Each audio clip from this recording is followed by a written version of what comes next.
Netherlands v Sweden, FIFA 2018 World Cup qualifier. There is no doubt that the Dutch are one of the finest footballing nations in the globe.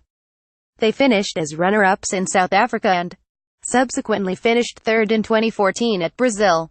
But the Netherlands are now blamed for getting too caught up in their success of the past and have consequently fallen behind. They missed out on a spot at the Euros a couple of years back and now have missed the chance to compete on the biggest stage in the world. It's inconceivable for a country so steeped in footballing tradition to miss back-to-back major tournaments for the first time since 1984.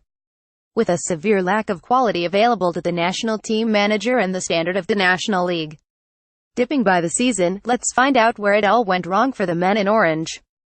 Disastrous qualifying campaign. Even a win in their final qualifier for Russia 2018 against Sweden condemned the Netherlands to their first back-to-back failure in international tournament qualification since 1986. The Netherlands finished fourth in their group. The 2016 qualification campaign was, overall, a disaster. Defeats home and away to a fading Czech side and an emerging Iceland were compounded by defeat in Turkey. The Netherlands finished fourth in their group and failed to qualify for a tournament where it seemed just being a professional football team gained you entry.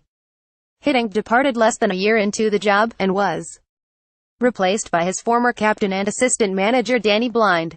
The 3-2 home defeat to the Czechs in the final group game saw 7 players that weren't involved in the previous World Cup start for the Netherlands, but it was Klaas-Jan Huntelaar and Robin van Persie that scored their goals. These newly blooded players became the spine of the side that started the campaign for Russia 2018 with a 1-1 draw in Sweden. PSV goalkeeper Jeroen Schutt had established himself as number one, as Jasper Cillessen struggled to get first-team football at Barcelona.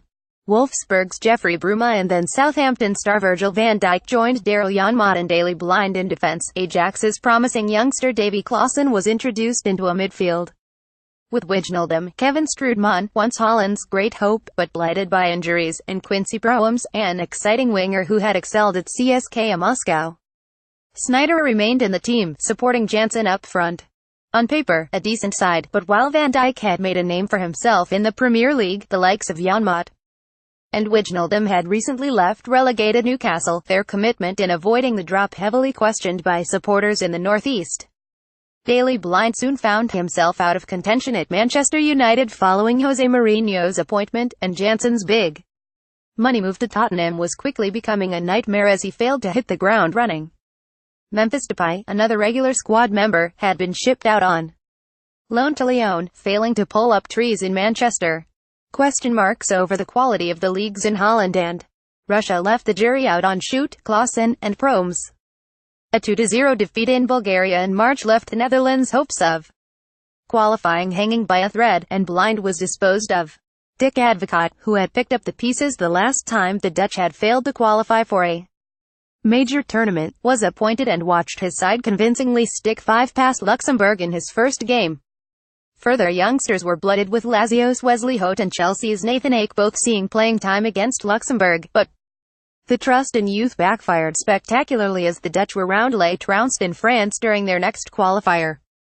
It seems that between promising youngsters and the dying embers of the 2014 vintage there is no middle ground. The paucity of quality experienced players was outlined when Advocaat recalled a 34-year-old Robin van Persie, whose best days were well behind him, and Ryan Babel, who is well into the latter stages of his career.